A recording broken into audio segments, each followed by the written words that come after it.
What would you do if you were trapped beneath a pool cover 12 feet down with no way out?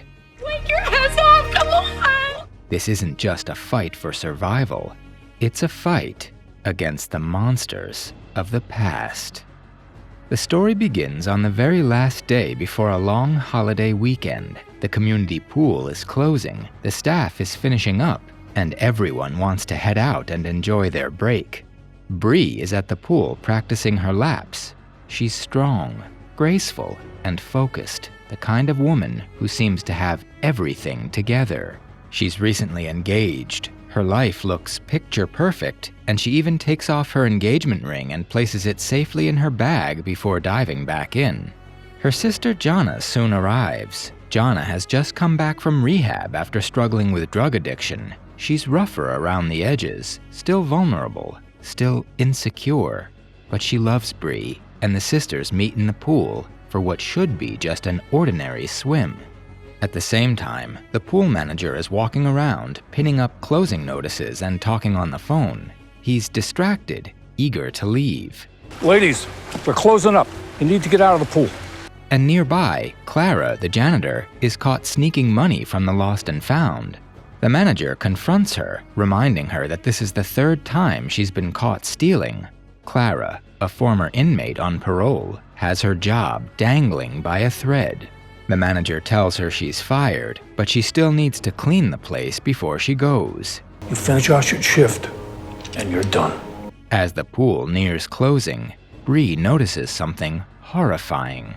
Her engagement ring, the very symbol of her perfect future, is missing. She searches her bag, but it's gone. Jana spots it glinting down at the bottom, wedged into the pool's metal grate. Bree quickly dove down, pulled at the ring, but it wouldn't move. Jana dives down to help, but the ring is stuck tight. Above them, the manager looks around. The pool seems empty. Everyone has left. Thinking everything was fine, he hit the button, and the fiberglass cover slowly slid over the pool.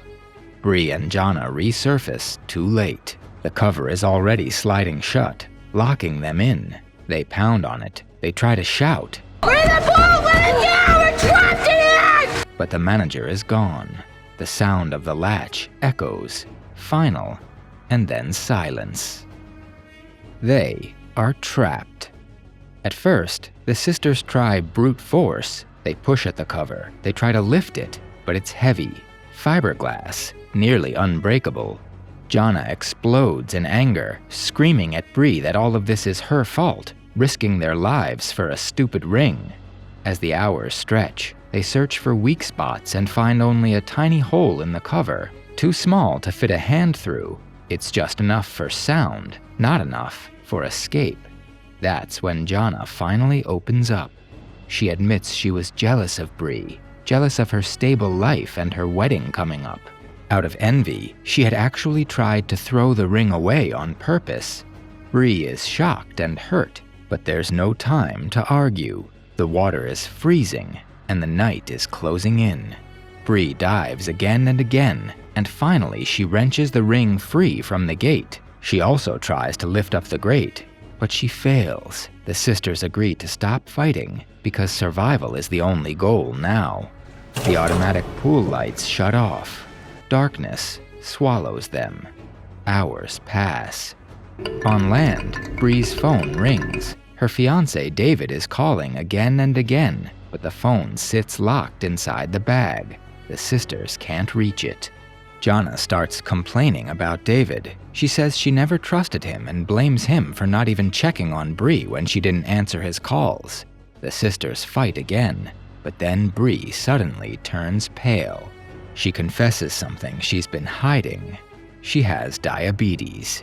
My blood sugar's low. I'm diabetic. Diagnosed 3 years ago, her blood sugar is dropping fast. If she doesn't get her insulin soon, she'll fall into a coma. And of course, the insulin is in her purse, sitting dry on the bench above them. Jana freezes. She had no idea. She promises to get Bree through this, to keep her awake, to find a way out. But guilt gnaws at her. She feels weak, cowardly, and helpless. She can't even lift the grate. The sisters cling to each other, shivering, trying to stay warm. Hours later, the sound of a door echoes. Someone is here. Clara, the janitor, steps into the pool area. At first, relief washes over Bree and Jonna. Salvation! They shout for help. Clara is startled to see them, trapped under the fiberglass cover. She walks to the control room, pretending to consider their rescue. Then, she does something shocking. She cuts the security cameras. She walks to Bree's bag, picks it up, and steals everything. Cash, credit cards, the phone. She tells the sisters she'll help, but only if they give her Bree's phone PIN code. At this moment, the sisters realize Clara isn't their savior. She's their jailer. They hesitate. Jonna urges Bree not to give the code. Clara grows angry. She rants about her life, her children, her bills, and her parole. She claims she's the one who's trapped, not them. Finally, desperate, Bree relents. She gives her PIN, hoping Clara will help. Clara leaves. Bree grows weaker as the hours pass by. Jonna tries to lift the grate again, but can't. She returns to Bree, sobbing, calling herself a coward. What are you really afraid of? I don't know. Monsters. Ugly thing inside me. The sisters embrace, floating in the black water, trying to keep hope alive. Clara comes back the next morning, scolding them for only having $80 in the account. She isn't really back to help. She's back to rub it in, to remind them how powerless they look right now. The money isn't the real issue. It's the weakness behind it. Jonna has had enough. She puts on an act, pretending to sob and beg. When Clara kneels to listen at the tiny hole in the cover, Jonna strikes, stabbing her ear with a sharp shard of plastic. Clara screams in pain. Upset and angry, she lashes out by turning on the pool's chemical system. Chlorine spreads through the water, and Bree and Jonna start coughing, choking, their eyes stinging. After a few tense minutes, Clara finally switches it off, disturbed by what she's just done. She demands more payment. She wants the ring. Bree stares at her engagement ring, the last symbol of hope, and slowly slides it off her finger. With tears in her eyes, she pushes it through the tiny hole. Clara snatches it and leaves again. Hopelessness seeps in.